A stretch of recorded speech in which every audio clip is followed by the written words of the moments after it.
What is up, everyone? Welcome to episode 3 of the Until Jacksonville podcast. It is Andrew Mayne with my co-host here, Kirk Matthews. Kirk, how we doing? Feeling good. Happy that football is back. Josh is not with us Absolutely. today. He is living it up on a cruise right now, so Yes. he is in a much better place than we are. But going to talk about ball. We couldn't wait a whole nother week without talking ball. Week 1 was absolutely stacked. Would you say it lived up to the hype? I think it did. I definitely think it did. The hype in all ways. Good games, a lot of close games, and a decent amount of upsets already in week 1. So that was exciting. Yeah, what about you? What do you think? No, 100%. I think it hit all the way from USF Bulls taking on Boise State at 5:30 on Thursday afternoon. I mean, I wouldn't say UNC and TCU delivered a whole lot, but we'll get into that game later. But yeah, from Thursday to Monday night, all college football. This is the one weekend a year where the NFL gets out of the way and says, all right, college football, ISO, and it's all to us. It was amazing top to bottom. So yeah, I had a great time. I loved every minute of it. I say we just jump right into some of these week 1 matchups, and Let's do you it. can't really start with any of them until you first hit off with Texas Ohio State. Coming into this weekend, the most hyped matchup that we had, number 1 Texas going to number 3 Ohio State, just came off a national championship. My thoughts on it was 2 elite defenses. I would say both probably going to be at least top 10, if not top 5 defenses in the country this year, probably. I think Ohio State, I guess I'll talk about them first since they're the winner. I would say, again, great defense. It felt like Julian Sainami played well, but they didn't ask a whole lot of him. I don't know how much of that was him and how much of that was the coaches. But my analysis with this game is it felt like both teams came in saying our defense is going to win the game and our offense is not going to lose the game. It kind of felt like both teams were avoiding that catastrophic mistake that usually happens in matchups like this, like interception or fumble or something like that, bad penalty. Right. So it kind of felt like they were both pretty conservative out the gate. What are your thoughts there? Yeah, definitely that. Threw me off is I would say that I felt like Texas, and I could be so wrong about this, but from memory, it felt like Texas had a lot of returning players and Ohio State did not. So I expected there to be a lot more confidence out of the Texas team and that they were just going to barge right in and kind of take authority over the game. And that was not the case at all. So that threw me kind of through a loop. Because I looked at Ohio State and I was like, they're a little young in my opinion, and so, but you can never count on Ohio State. You just can't. So yeah, they're definitely one of those programs that reloads consistently. Obviously, I don't know what their average is recruiting wise, but definitely within the top 5. They're usually around that 2 or 3. So they always have the talent. With this, what were your thoughts on Arch Manning for this weekend? I feel like he was obviously the talk of the off season, but also the talk of this weekend. What are your thoughts on him? Man, I think, like, love the guy, but he did not look good. And there's 2 different ways that you can not look good. There's the not looking good. You got to step up a bit more and play a little bit more confident. You know, you kind of just shake it off a little bit and keep rolling. Then there's the kind of not good where it's like questioning your football IQ, if that makes sense.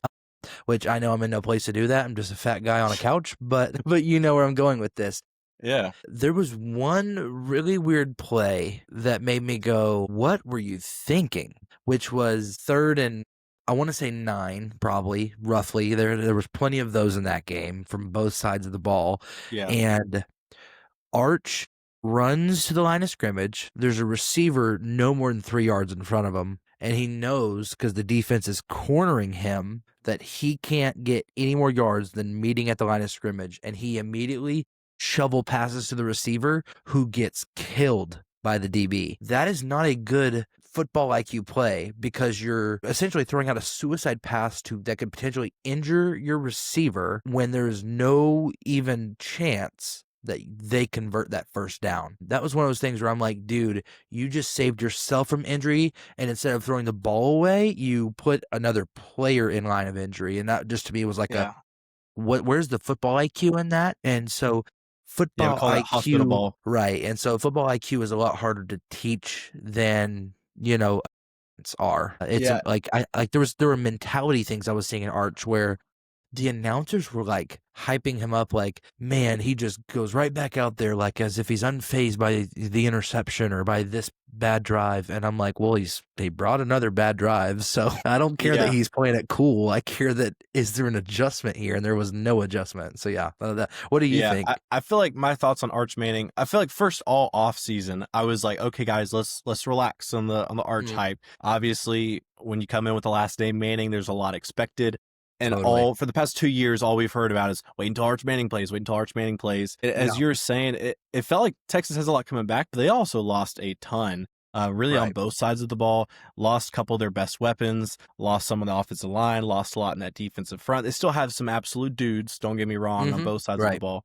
Totally. But to me, that was a big thing for me is like everyone acted like Texas coming into the year was 2024 Yeah. Texas with a better quarterback. Right. But one, that's the projection. Two, they also lost a lot. And just like any team in college football, you don't exactly know how that's going to shape out until they actually get out there and play. I think the thing that shocked me the most was not so much the decision making of Arch Manning, but it was the inaccuracy.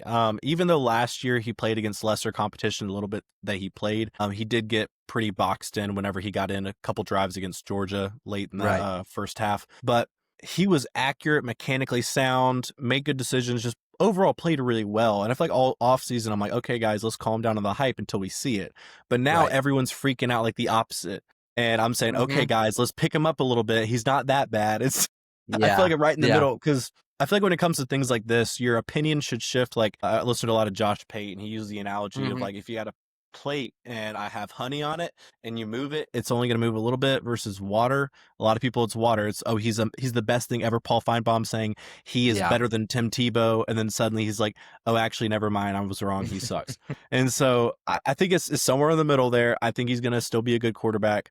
But yeah, to me, I think 11 of his 32 pass attempts were deemed not catchable, which that was the thing that shocked me the most. I mean, I think it was his first pass attempt of the game where he just rolled out to the right and absolutely just skipped the ball to the guy, landed 5 yards in front of him.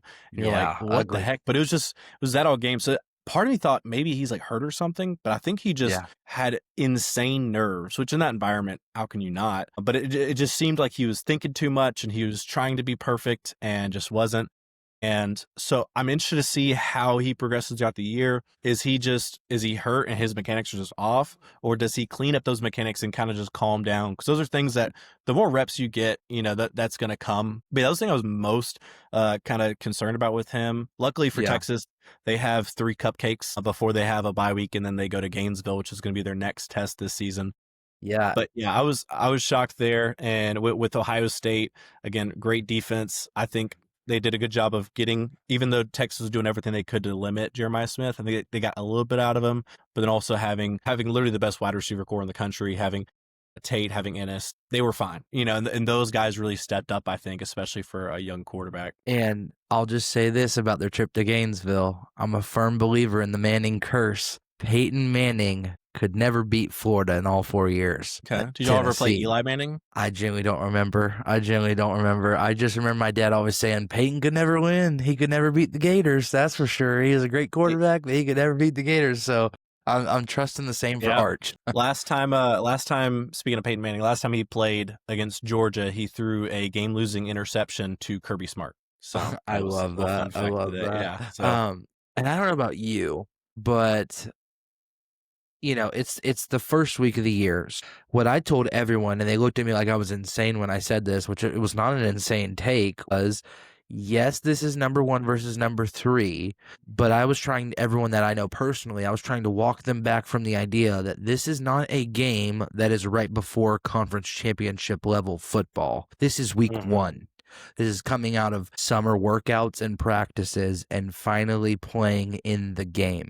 So they're going to be rusty. There's going to be missed passes. There's going to be dropped catches. Like, there's going to be a lot going on that does not normally look like number 1 versus number 3. And people looked at me like I was insane. And I honestly think that this game, they both looked good, but they both look like they have a decent way to keep going to it, kind of shake the dust off them a little bit from the offseason. What do you think? Yeah, no, I literally have on my notes, takeaway, both teams good, but not as good as last year. And Yeah, I think right. this is one of those, when the playoffs roll around, if they get matched up in the playoffs, I think you look at, man, they get to redo this matchup. These teams look way different than they did this time Yeah, last year. That's every team. So I don't think it's yeah, panic button mode for Texas, but I mean they do have a few losable games this year. Not a ton. They have, I mean, I think probably one of the easiest schedules in the SEC, but trip to Gainesville, they got to go to Athens as well. They yeah. also have Oklahoma, who looked really good under Mateer. So we'll see. So they do have some losable games, but not a ton of them. So we'll see with Texas going forward. Again, I think both teams are still very solid. I think Right. they'll be much better late in the year. But there's Agreed. still a lot that we have to figure out, especially in, again, fresh quarterbacks still figuring it out. And like we said, Yeah. Texas lost a couple of their best weapons. Ohio State had the weapons, but first time starting quarterback Julian Sang, who's a redshirt freshman. Right. So yeah, I mean, it's one of those great game, enjoyed it, but it was just, hey, our defense is going to win the game, and our offense is not going to lose it. That's how both teams came in, and I think Sarkisian's one of the best minds in college football Hmm. offensively, but I mean, he's shown on tape that he just doesn't adjust. He's like, we do what we do, and you either beat it or you don't. And Yeah. like against Georgia twice last year, their offense just could not get anything going, and it's very predicated on running the ball, having a good screen game, getting easy explosives from that, and then hitting you over the top.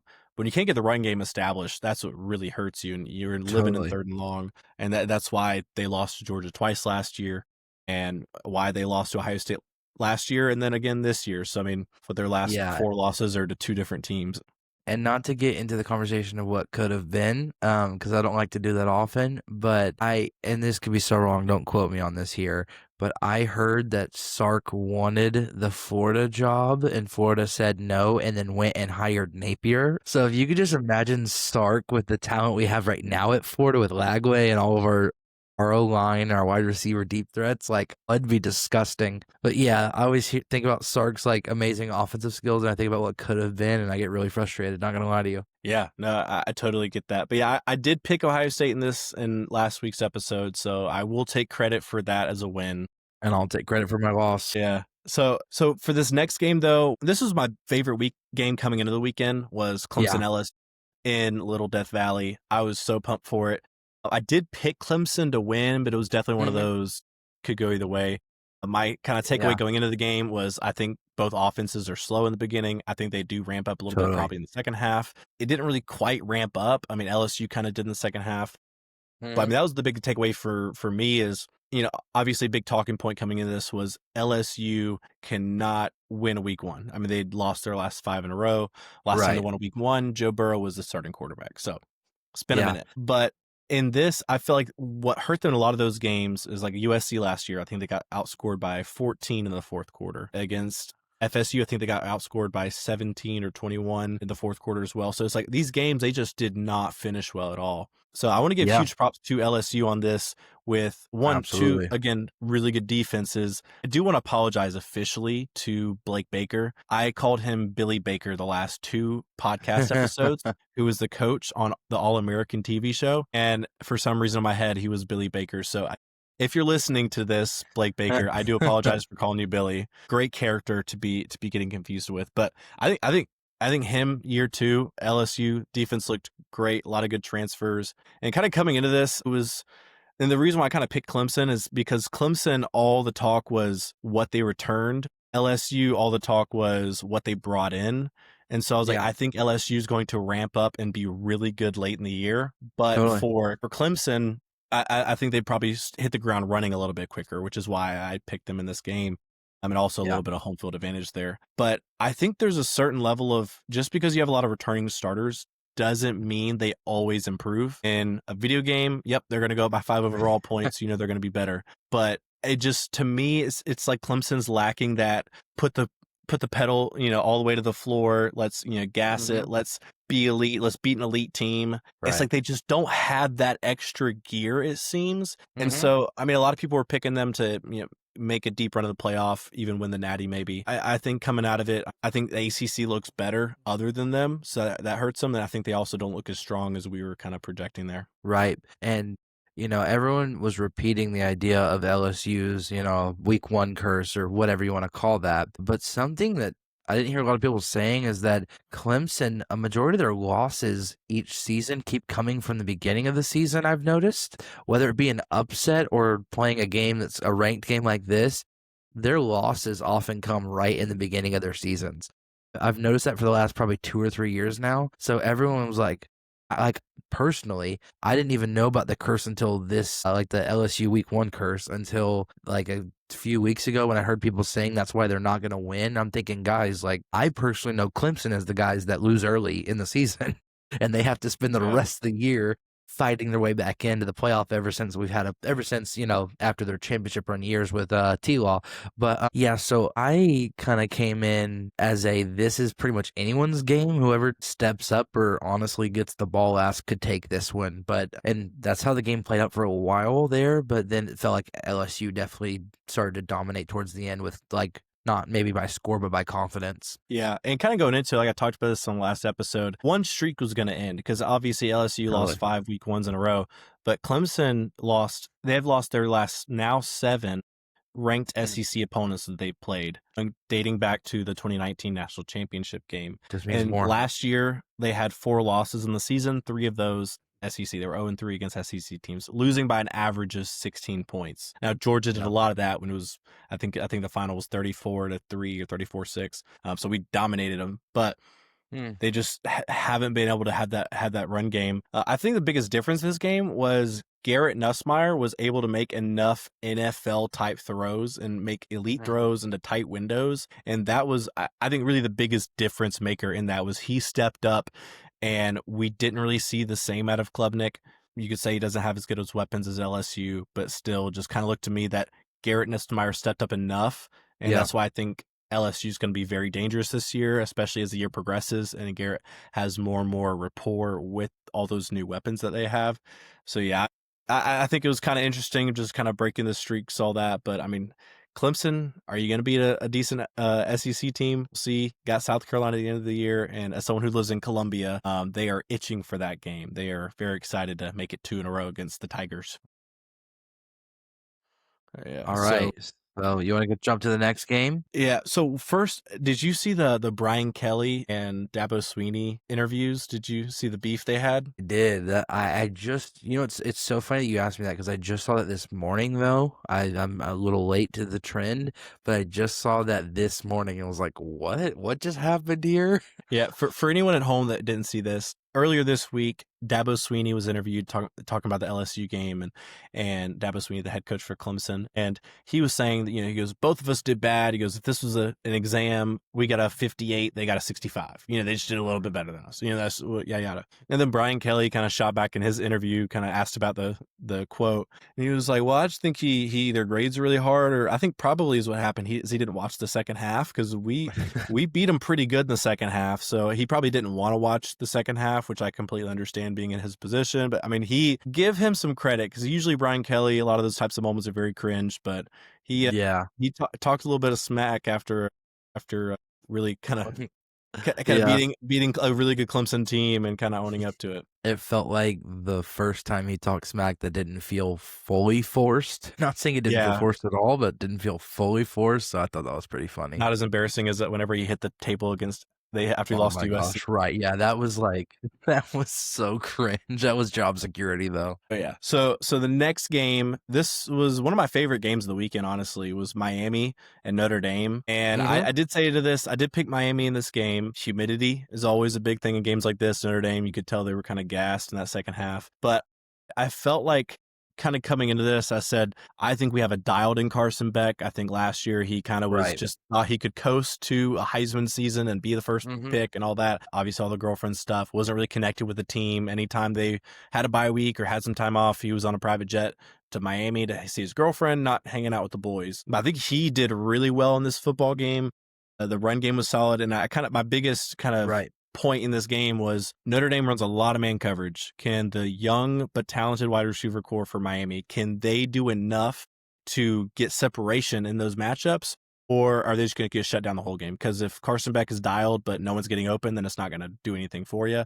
But I think they did a great job of scheming it open, running a lot of mesh routes, running a lot of whip returns, and some different good man-beating concepts, which I think really kind of opened it up for them. But they were able to do enough in the air to where it really kind of, you couldn't focus on the run game. Second half, I feel like they got a little bit conservative and just ran it a ton, which is really something that Notre Dame really just focused on stopping the run. And it seemed like Miami really kind of slowed down that second half. Yeah, it was a great game. I had a lot of fun watching that one. I agree. Carson Beck just looked better. It looked like he tried harder. I don't know how to say that.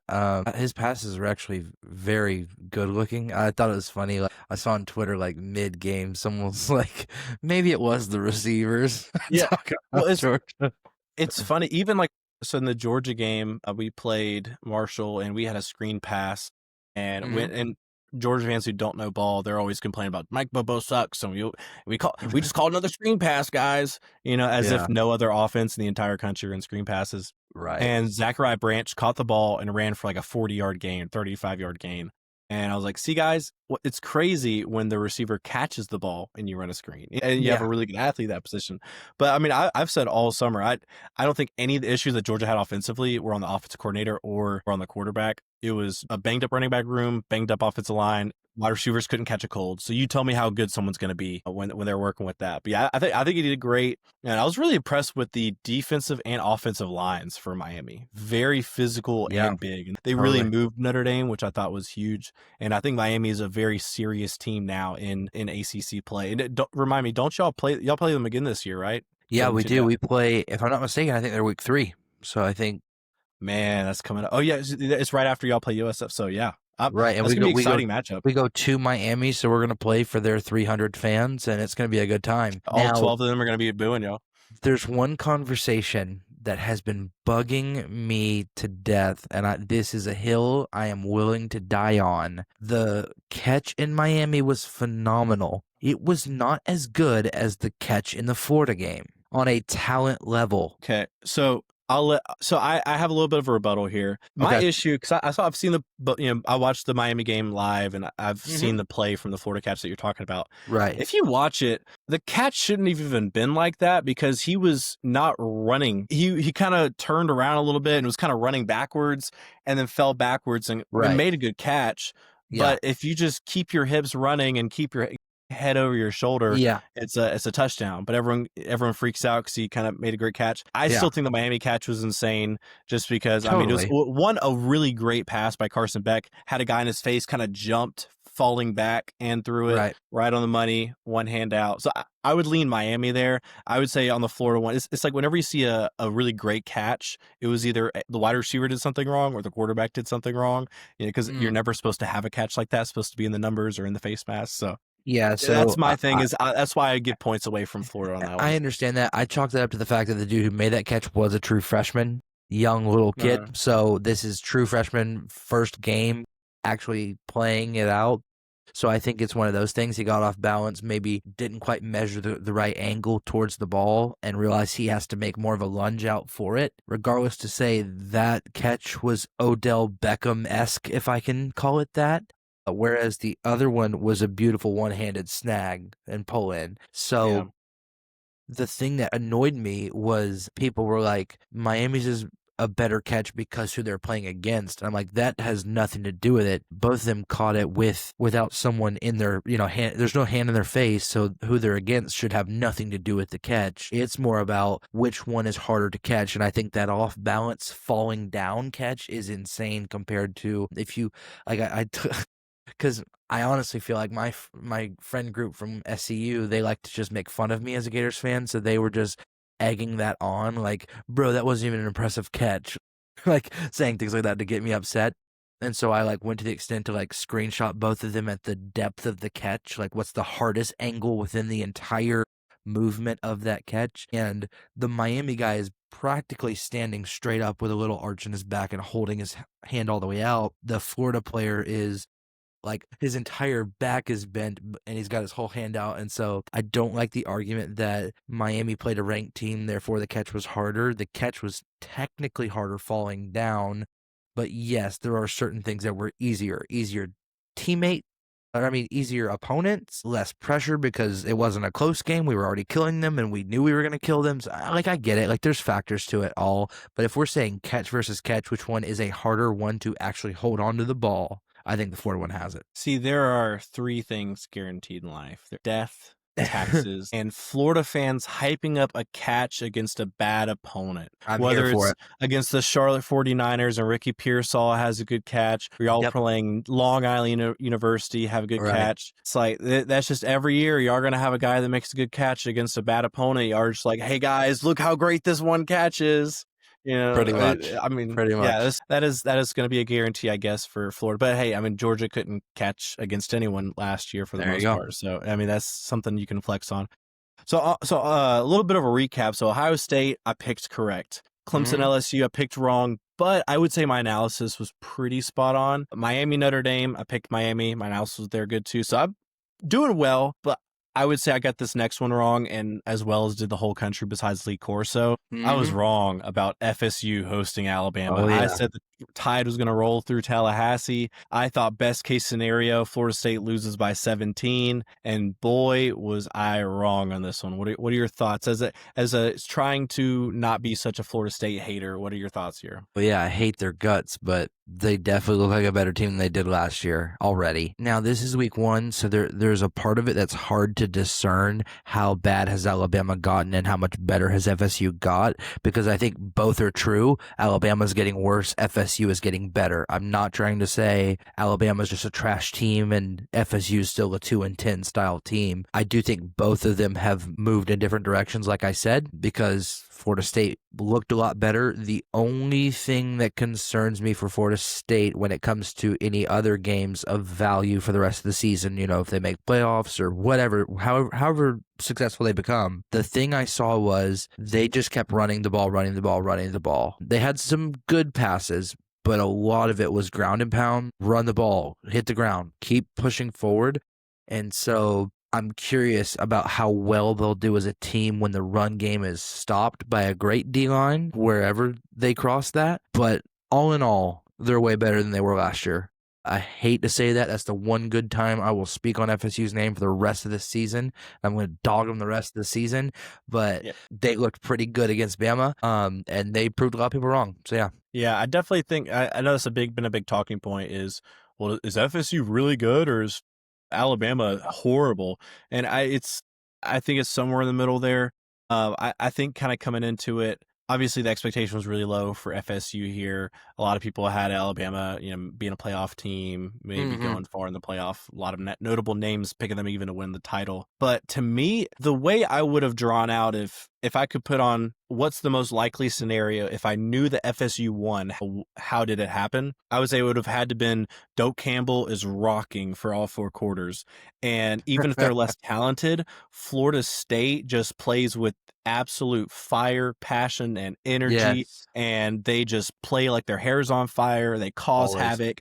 They play really good defense. Alabama looks stagnant on offense, and that's enough to limit them. Maybe a couple weird things happen in the game, like weird turnovers, and then Florida State pulls out a win. But it wasn't just so much, they're just running it down their throat. It's not like they were Wisconsin or Nebraska and they're just lining up an I formation. Gus Malzahn is such a genius when it comes to orchestrating a run game. I obviously kind of joking about it going into the game. I was saying that Gus Malzahn is an Alabama slayer. He now has, I believe, 7 wins as offense coordinator and a head coach against the Tide. Right. But for him, like you look at it, there was some times where they, kind of run like a fake jet sweep and then run it up the middle. It'd get 2 yards. It'd get 2 yards. And then they'd run it 3 times like that throughout a couple drives. And like, well, that play's not working. And then they give it a jet, or they do the fake off of it. And then that what was a 2-yard play ends up being a 40-yard explosive downfield. And so even if it's not quick success on plays, I think that's what people don't understand about offensive coordinating. They're like, oh, why'd you do that play? Well, we're going to do that one play 5 times throughout the game, and then we're going to hit a touchdown on the fake off of it because we're trying to set up tendencies, and when they commit to those tendencies, we're going to burn them over the top. Totally. But in a situation like that, Gus Malzahn, I think, did great there. I think the transfers really worked out there. Played well. Really did, yeah. I think he did enough of just keeping plays alive, making good decisions, getting what he could. Rushing. So I think offensively they did really well overall. Just schematically was great. But also on the other side of that, Alabama looked terrible. Sticking to defense for Alabama, I mean, they looked lazy. They looked like they didn't want to be there. They looked like Florida State looked last year, where they just were like, "Are you Yeah. kidding me? I have to play in a football game. I don't want to be here." And that's how they looked. It's true. It's It true. was embarrassing. You look at the tape, and like I saw Brooks Austin's Film Guide Network, he does all the film breakdowns, all 22 cuts, goal line cuts. You see everything. And just about every play, you have guys they're running run stunts, and you keep ending up with two guys in one gap. And as someone who played offensive line, I'm sure you know, when a defense is running a stunt, they're not supposed to have two guys end up in one gap. You're supposed to fill all the Right. gaps, and they did not do Right. that. That led to several gashes in the run game. Mhm. Cornerbacks, when something's coming out the edge, your priority is to set the edge, keep your outside arm free, and make them cut up field where your help is. And they didn't do that. They just got blocked. And then they had the edge, and that's what is the difference in a 4-yard run and a 40-yard run. So it was just schematically played horrible. It looked like they just didn't have a single practice. It literally looked like they had summer workouts, and then they were, all right, guys, let's put on the helmets and the shoulder pads, and let's go out there and play a football game. Just Right. so ugly. I had higher expectations for Kalen DeBoer, especially having a more pro-style type quarterback is more what's kind of he's familiar with. I think Ty Simpson didn't look good. It was funny, kind of similar situations. I saw some memes of, I saw the Barstool LSU or not LSU, Texas account this weekend was posting about how much they missed Quinn Ewers, and I was like, no, you can't do that. You just spent the past 2 years crapping on him and saying Right. you should put an arch, and you can't do that now. And then same thing for Alabama fans. They spent all this time hating on Milroe, being like he's the one holding back in this offense, and now they're like, actually, he was the good thing we had was his legs. Right.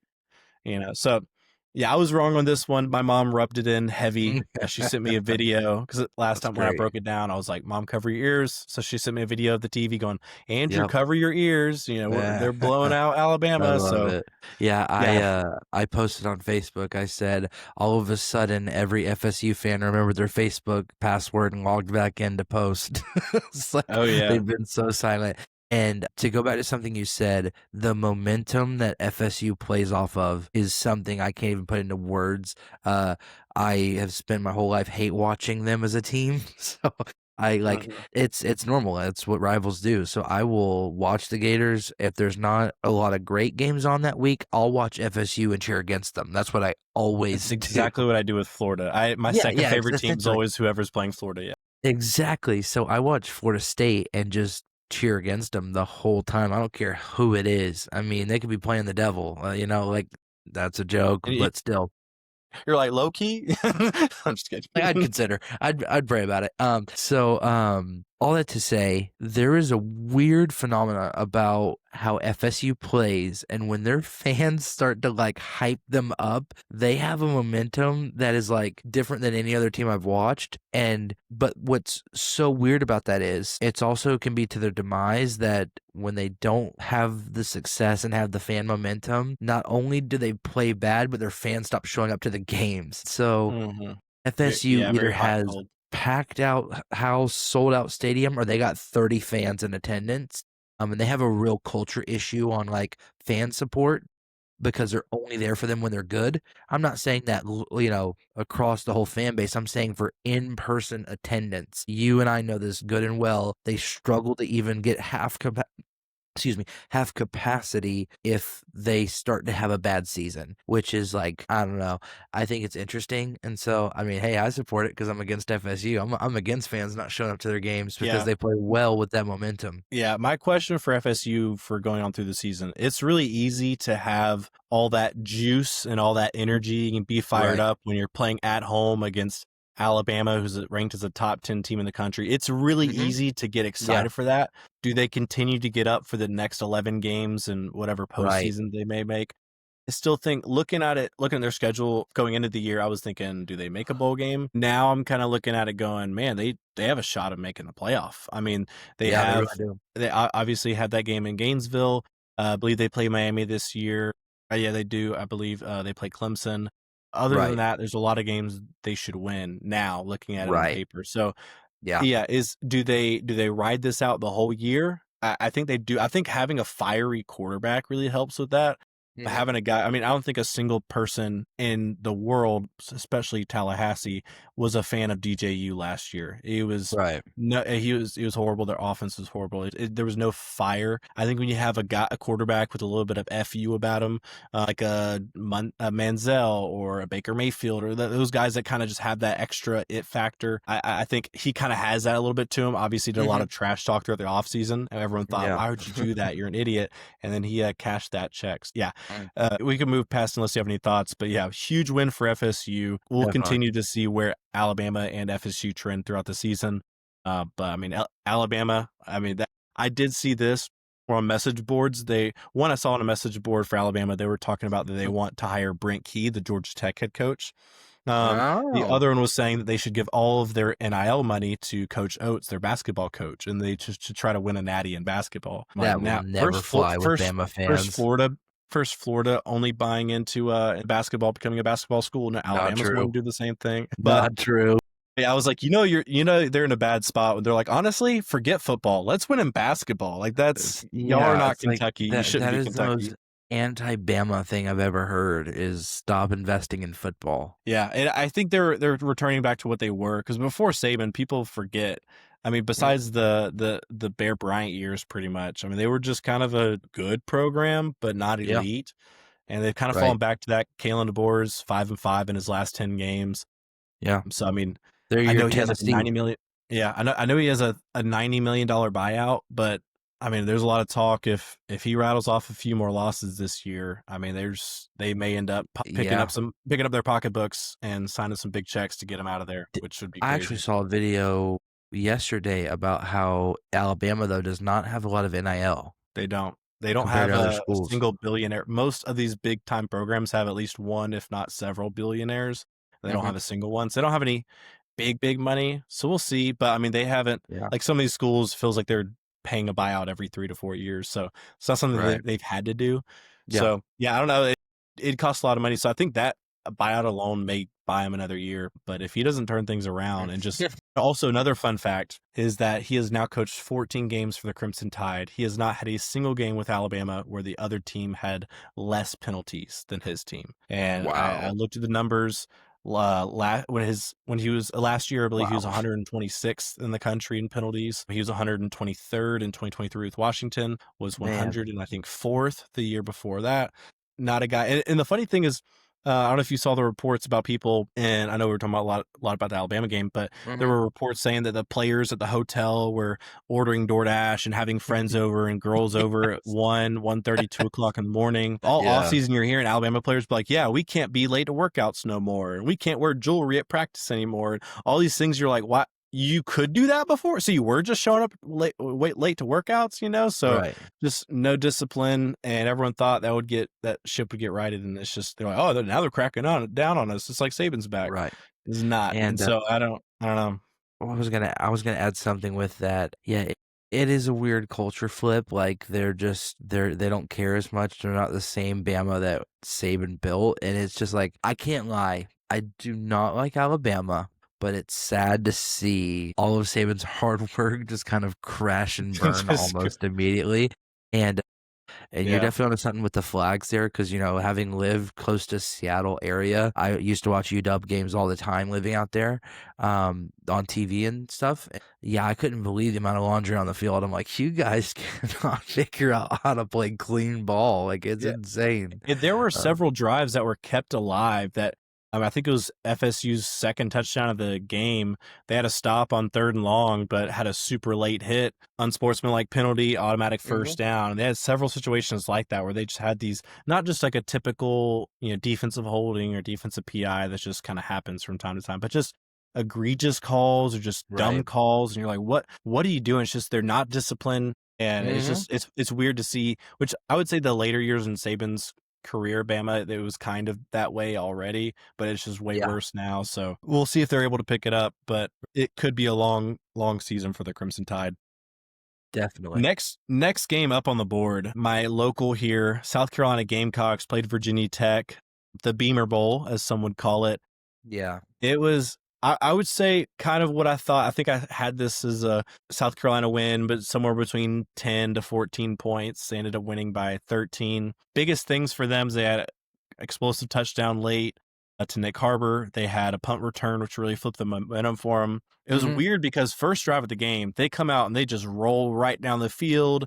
Offense is rolling, touchdown. You're thinking they're about to drop 40 and they just look stagnant up until that punt return for a touchdown. They just did nothing offensively. And coming into South Carolina this season, my analysis, as someone who even attended the spring game, I was thinking, okay, I like a lot of South Carolina, but that offensive line is going to make or break South Carolina this year, because even in the spring game, they could not protect him.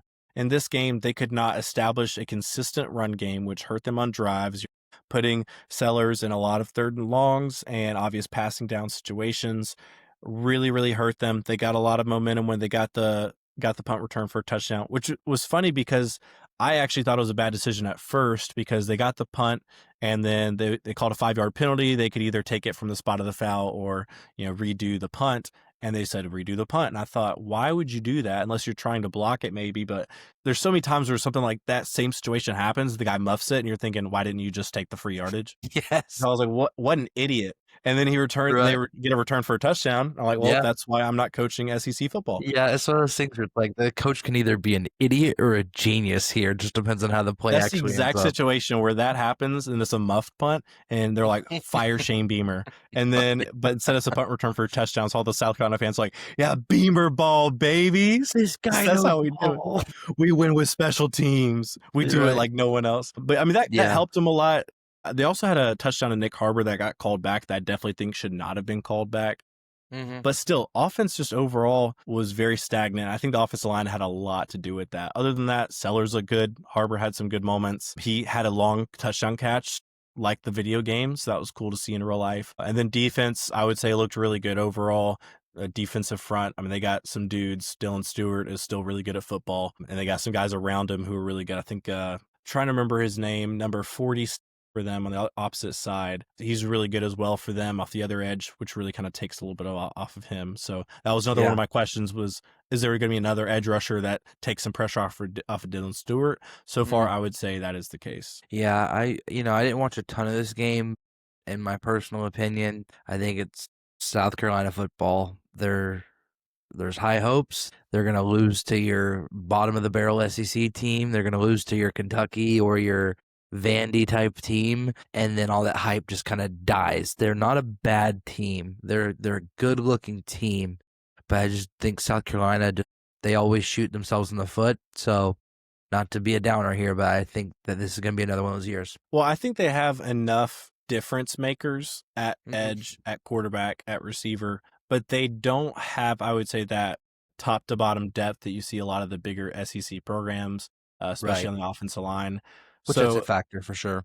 Yeah. And so luckily for them, their schedule sets up really easy to start the year. They really should go 5-0 to start the season. After that, it goes to they go to Baton Rouge, and then they literally have a stretch of their last 7 games, besides Coastal second to last week of the year. Every single game is a losable game. And so they could be 5-0 and be a probably top 5 team by then and end up 7-5. But I don't think that'll happen. How many of those games of at LSU and having Oklahoma and Alabama at home and Clemson late in the year, and I think they go at Ole Miss. I believe they go at A&M. So I mean, they have a lot of those difficult games this year. So how many of those they win? How many they lose? I could see them going 8-4, but I could also see them being a 10-2 playoff contender. Yeah, and as a Florida fan, it feels weird not playing them this year. Yeah. Because we play them every year. Same thing for us. Yeah. Yeah, so it's I guess because there's, if I'm not mistaken, there's technically no more SEC East or West right now, right? Yeah, last year was the last year of, 2 years ago was the last year of divisions. 2024 was the last year of no divisions once Oklahoma and SEC came. So they did like a random schedule, and then they, for this year, just said, okay, same opponents, just flip the venues. But now, starting next year, they'll go to the 9 conference schedule format. Right. You'll have 3 permanents and then rotate the other 6. Which I like that format. I think it'll be nice. Yeah, me too. When they were talking about, just the way they were going to do it going forward. I definitely was leaning on the 9-game conference schedule, which SEC schedule's getting even harder, obviously. But with that one, I like that as a Georgia fan, we're going to play Florida every year. We're going to play Auburn every year. I'd like Tennessee as that third team. I've heard reports that's probably going to be like Kentucky, which I think is just stupid and random, but I'll take a free win every year. So I guess not the end of the world, but it's like it's a lose-lose, because you either lose by adding another hard game on your schedule that could be a potential loss, or you lose because you don't get to watch as fun of a game by watching an easy win. So, it's like you pick your loss. But my biggest thing, to get on a whole other side tangent for a second, is like the Big Ten always talks so much crap about, oh yeah, well, we played 9 conference schedule games and the SEC only plays 8 and yada yada. Dude, Northwestern got destroyed by Tulane this weekend. Right. It was 23-3, I think. They disrespected Tulane because Tulane wanted to wear, it was 20-year anniversary since Katrina came. Their first game after Katrina was in these white jerseys. They wanted to wear white jerseys at home to honor, to kind of remember all that they went through with that. And they said, no, you can't do that. They said, all right, well, we're going to destroy you. They're a bad football team, but they're in the Big Ten and they play 9 conference schedules. I can imagine as an SEC fan, if we had to add an extra Purdue or Northwestern or Maryland or Rutgers or fill in the team. I mean, they're very top heavy, and then it's just, I mean, probably 12 or 11 teams. Once you get below Ohio State and Michigan, you have a potential Penn State team. And then everyone else is Kentucky. It's Kentucky in my mind. Yeah, I would say like right now it's like you have that top tier of like Ohio State, Oregon, Penn State, probably Michigan, and then you have like, is USC going to be good? Is Minnesota going to be good? Is probably not. Is Nebraska going to be better this year? We think. And so you have that little tier of like maybe, and then it's just it's just 10 teams of bad. It never is, right? Yeah. So I know you didn't watch as much of this. With the Tennessee-Syracuse game, big win for Tennessee. I had this going on at the same time. I was dual screening this and the Texas-Ohio State game. That was taking the majority of my attention. But I was paying attention to this game. I did predict that they would have an upgrade at quarterback, as much as people talked about how it'd be a downgrade and they lost Nico. How are they going to function? I was saying, hey guys, this is a guy which he led the country in turnovers last year, but this Tennessee offense is kind of hard to turn the ball over a lot. But he is much more of I'm going to force it down the field and I'm going to complete deep balls. Nico was scared to do that at times. He would, first read's not open, I'm just going to try to run it. And there was a lot of great deep plays that were just left on the field that just lost yardage. Or if he would hit it, he would overthrow the guy by 10 yards. It's great having a cannon for an arm, but when you're not accurate, no one cares. But Joey Aguilar hit, that beautiful 73-yard touchdown where probably almost scraped the ceiling of the bins. If it was in the Georgia Dome, probably would have scraped the ceiling. But I think he looked good. He looked about like I thought he would. I didn't think he'd be a super high percentage guy, but he'd force the ball downfield, play well within that system. Run game was as advertised. Bishop is that next Tennessee running back that's going to be really good this year. I think he averaged 6.8 yards a carry or something like that on the ground. So he had a great day. Whole run game had a great day. Defense looked like they were creating havoc the whole time, which I know at Syracuse, it's not like they were playing some elite team, but Syracuse was really good last year. Fran Brown is a really good coach, but that defense was just creating havoc the whole time. I think they finished with 5 sacks, 7 TFLs. So, they did a lot. Syracuse scored late to make it look a little bit closer, but Tennessee was running away with this ball game. Totally. Like you mentioned, I didn't watch very much because I turned it on and it looked like Tennessee was dominating. So I was like, well, there's your answer. Flip back. Yeah. So yeah, once Tennessee it was like 31-7, I stopped paying as much attention. Exactly. Tennessee looks good. I definitely think they're going to be higher ranked than they are right now. I just don't know how high. So I'll kind of play the quiet game on this one. Yeah, I think Tennessee's still going to be good. I think a lot of people thought they were going to be down because of losing Nico, but this is a team that leans on their run game and their defense. That's what they did last year. Yeah. And Nico did good things on the ground, but not in the air. I think he's an upgraded quarterback personally. I think he showed that in week 1, and we'll see how they train out through the rest of the year. It's not a team I'm going to project to make the playoff, but this is a team that's going to ruin a couple people's seasons. I know they go to Gainesville late in the year, so they find a way to lose in Gainesville all the time. But for sure, they have they have a pretty manageable schedule overall in the SEC. So yeah, I'm interested to see how they finish because it could be Yeah. it could be a playoff contender, but they also could be a team that finishes 8-4. We'll see. We'll Totally. see with them. But from what I've seen from them, I mean, I feel more worried about us going to Knoxville in week Mhm. 3 than I did last week. So I mean, I feel a little bit more worried about Yeah. that game just because of that ability to hit those deep shots, which they did not have last year. But did you watch any of this Monday Night Football Oh, I this watched past week I with North watched Carolina pretty TCU? much all of it. Yeah. Me too. And it's kind of one of those, like, it's like a train wreck. Like I don't want to look, but I can't not look. And so Mhm. I didn't want to keep watching it, but I thought, what else am I going to be doing? Mhm. Didn't have work on Labor Day, so I was just chilling in my jammies all day on the couch and was like, hey, here we go. Just going to watch them continue to run it up. I'm pretty sure I was playing video games and had this on the side at one point just because it was Yeah. ugly. But I did Right. say with Bill Belichick, college football, it's not the same as NFL. College football, a lot of different RPOs ran very differently. The spread offenses are very different. Just because you were a great coach and had a great quarterback all these years doesn't mean he's going to come in and win it right away. Now, I picked UNC winning this in a close game at it. I didn't think it was going to be like it was, an absolute blowout. But Right. I think this just goes to show that NFL is very much an X's and O's game. The talent across the board, not that vast. And so the difference between the best team and the worst team could still be the best team on any given day. In college football, Mhm. there's such a gap typically in talented Right. football players. This is very much a Jimmy's and Joe's type. I don't think he's going to be here long enough to build up recruiting classes. I mean, like I Right. was hearing Josh Pate talk about it. He was saying that, for Nick Saban, he got out of college football at the age that Bill Belichick is right now, and he was in Mhm. college football for his entire life, just about. Then Mhm. Bill Belichick's trying it out for the first time at 73, Yeah. 74 years old, but Pretty interesting. ugly. Yeah, that first drive for North Carolina was beautiful. It The was. first scoring drive, What a that first is. drive.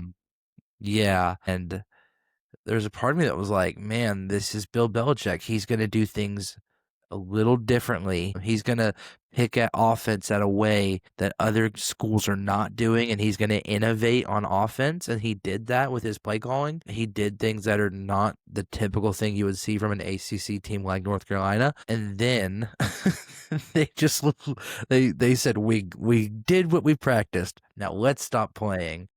And they Yeah. just gave up. It got so ugly, and their quarterback threw some just he closed his eyes when he was throwing the ball. I mean, it got ugly, man. Yeah. I did not have this. Now, I want to be clear. I definitely knew that Bill was not gonna have this amazing team for week 1 because he's a developer. So a developer on week 1 is never gonna be the final product. I did not expect it to be a blowout, though. Yeah, no, I thought it'd be a close game, and the reason why I kind of picked North Carolina was honestly I thought, hey, Bill Belichick, he's great at adjustments. As someone who has pulled for the Falcons my whole life, trust me, I Yeah. know that he knows how to make adjustments in second half football games. So when they started, they had great first drive, got slow, things started going wrong. You just kind of were waiting for that. He's gonna figure out something how to stop TCU. He's gonna figure out Right. something.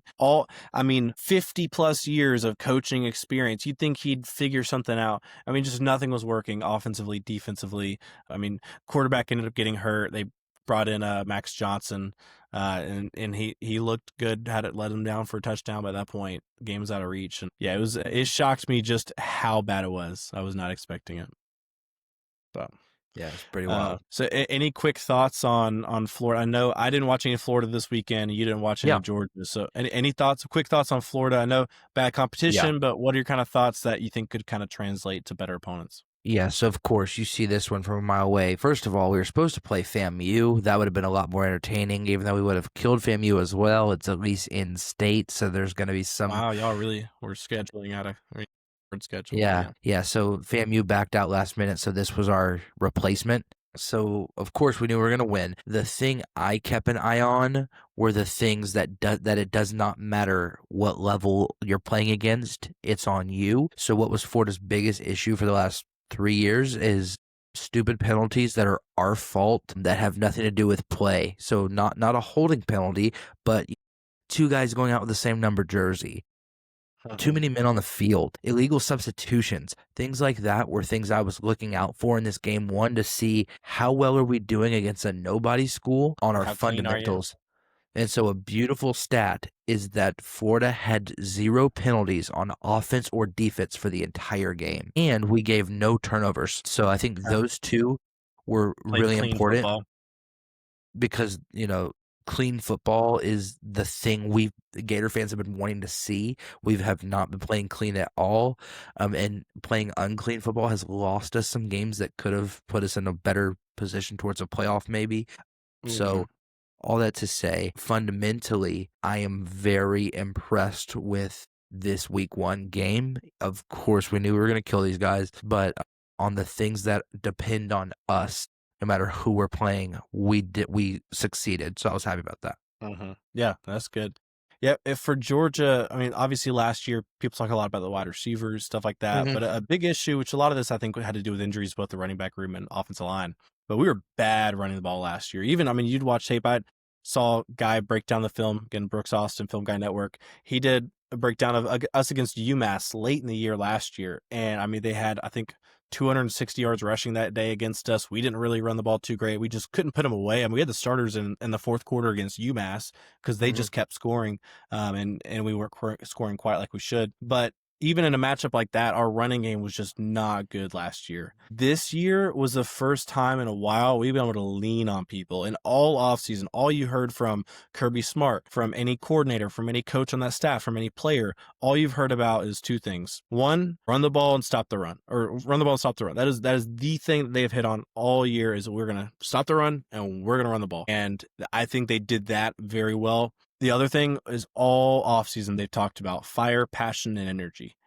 I've heard Kirby Smart say that at least 75 times over the past few months. But I will say that is something that Georgia last year lacked. They did not have that, man, they are just fired up. They are playing together. They are playing just with their hair on fire, similar to how FSU looked against Alabama. You just didn't really see that from Georgia last year. It was talented guys, but they weren't executing. They weren't clean. Right. And I know against Marshall, but they played with their hair on fire on offense and defense. Running game was able to lean on people. And when you have a game coming up in Knoxville, you don't want to put anything on tape, obviously. You want to be as vanilla as possible. And in games like this last year, we could not be vanilla. I mean, we just basically ran the ball and threw out screens. And literally at one point at one point right before halftime, we were running a 2-minute drill, trying to score right before half. And they were literally rushing 3, dropping 8 in the coverage. They pretty much had 3 safeties back the whole game. They were like, we're just going to let them dink and dunk it. But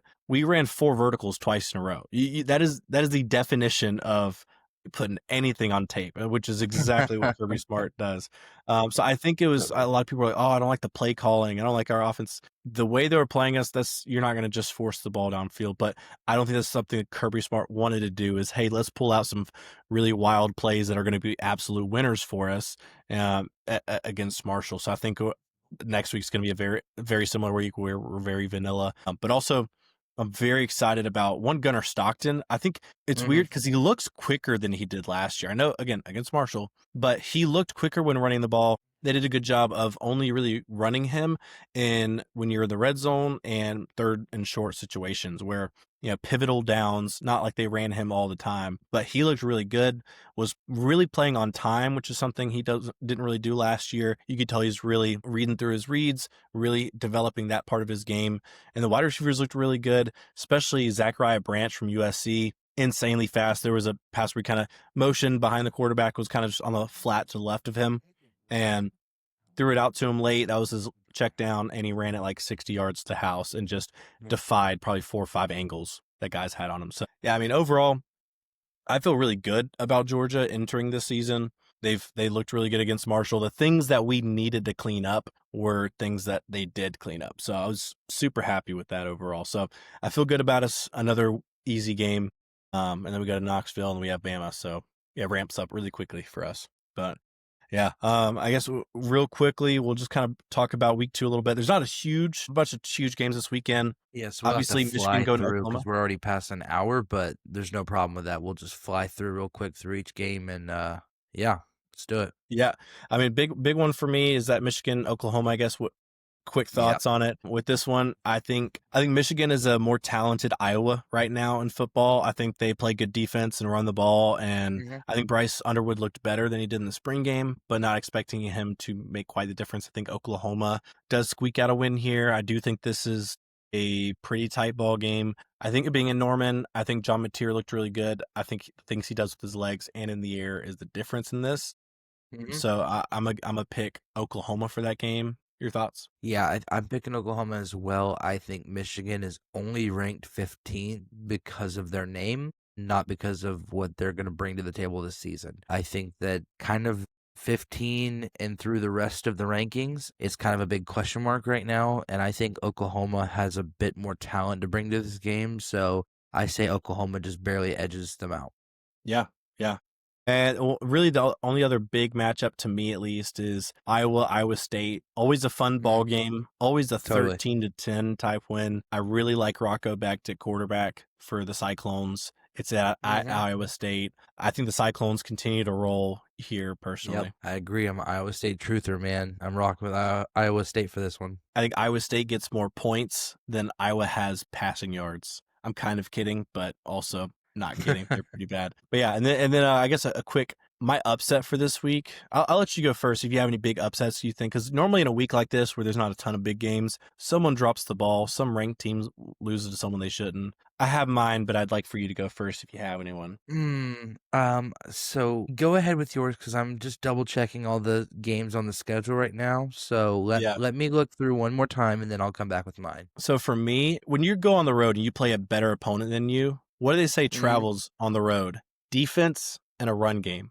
That travels Yeah, with you no matter where you're going.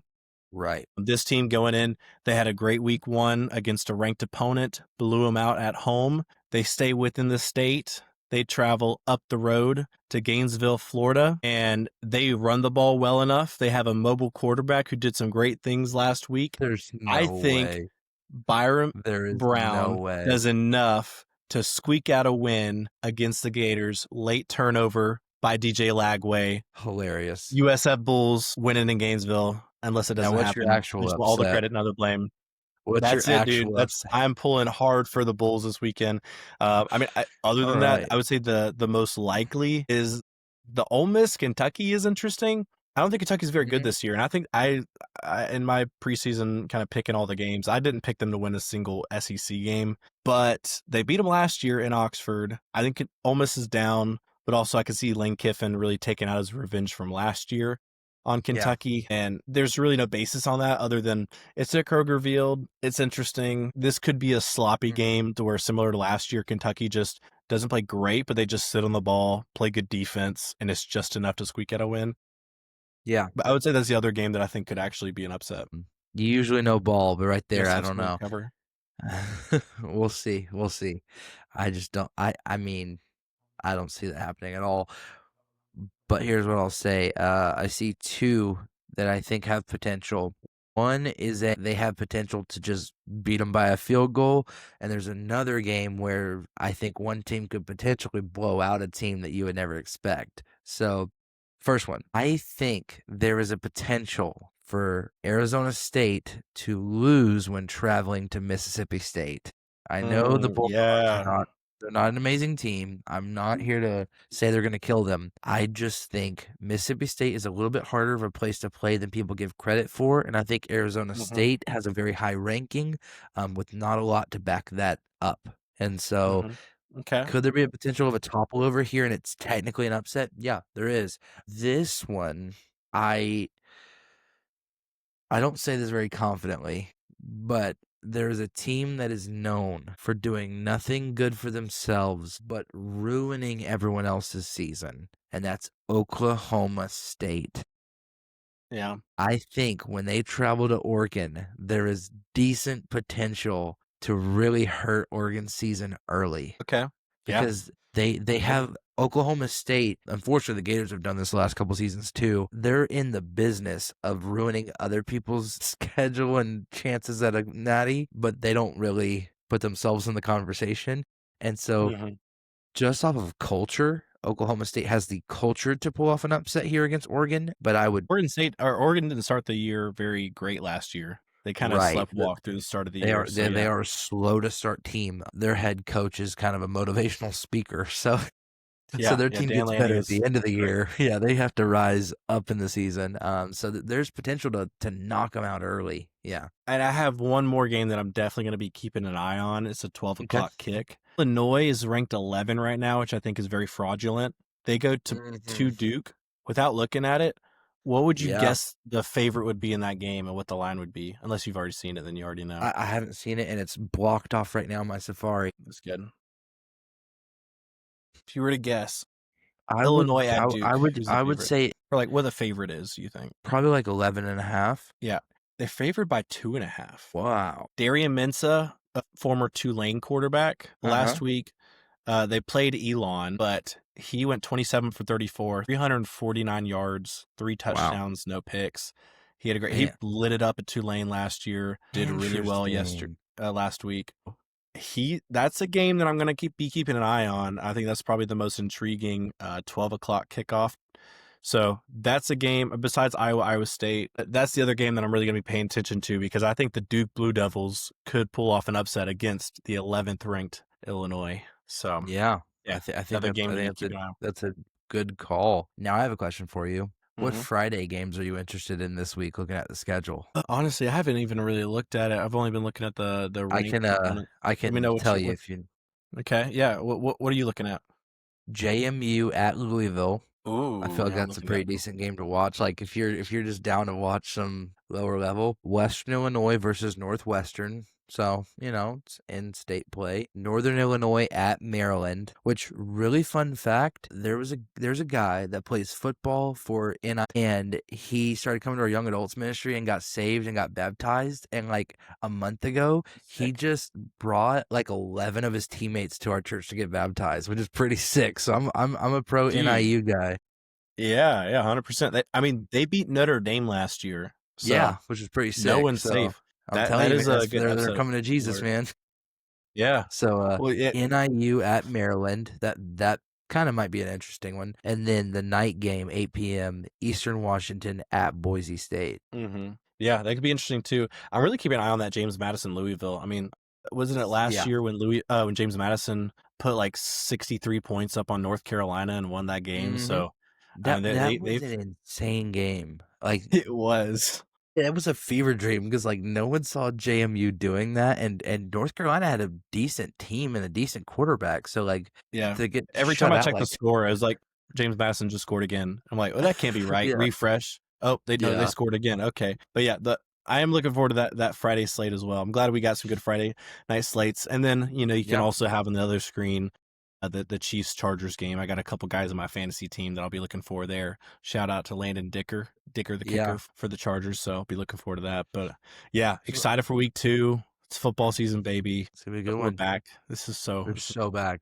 This is my first year though. I'm not doing fantasy. I'm in 2 leagues. I'm in like a work league and the ministry school I used to go to. I got invited to the one with all Sick. the former staff Yeah. members and stuff. They Yeah. always had a big league and they invited me to it this year. So I'm really pumped that one. Like 4 years ago, I was like, please invite me to it. They're like, no, it's full. So excited to be in that one. So we'll I love see. it. But any other final thoughts? Or are you all good? Man, all I know is that Florida's gonna kill USF, and I'm excited to watch it.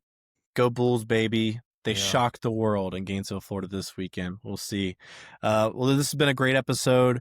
Thank y'all for watching. If you're still listening, please leave some type of comment, leave a like, Yes. subscribe if you're not subscribed. We're going to keep this going all year round, not just football season. So stick with us. Enjoy the ride as we end up being super famous one day. If you comment now, we'll know that you're a real one. And when we're famous, real we'll make one. sure to not forget about you. But y'all Yeah. have a great rest of your week. And as a quick reminder, we have 57 days until Jacksonville.